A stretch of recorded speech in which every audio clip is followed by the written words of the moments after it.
Today I'm going to check both the brake and gear cables and see if there's any looseness or stiffness in any of the cable sleeves and adjust them appropriately.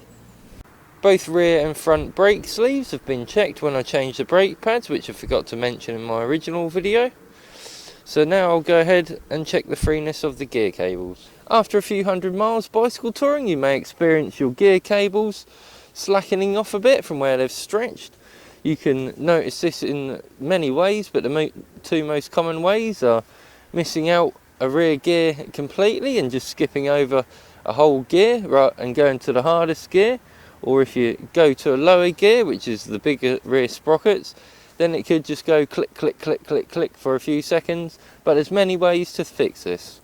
On most modern bikes you have these little grub screws which lift up and you can turn to tighten up or slacken off the gear cables entirely directly from there without undoing any nuts and bolts on the rear of your mech hanger or the front derailleur, say.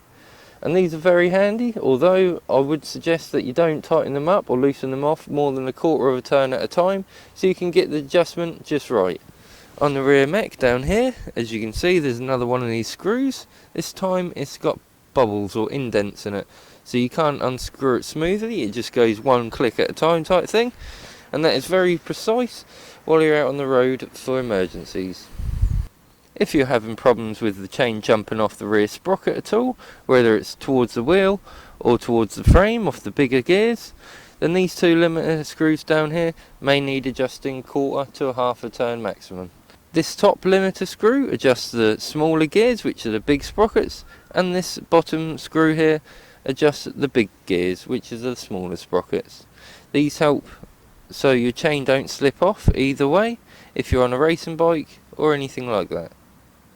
As for the front derailleur, you have the top limiter screw for the inside smaller cogs and the bottom limiter screw for the big main chainring. I always like to maintain my own bikes, but not only to save pennies rather than getting it in for a service in the local bike shop, but also when I'm hundreds of miles from anyone. There is no bike shop, so if something goes wrong with my rear mech or my front derailleur or even my gear shifters in general, then no one's about to help me. So knowing how to maintain your bike and fix things, even if it's a bodge, is essential for bicycle touring.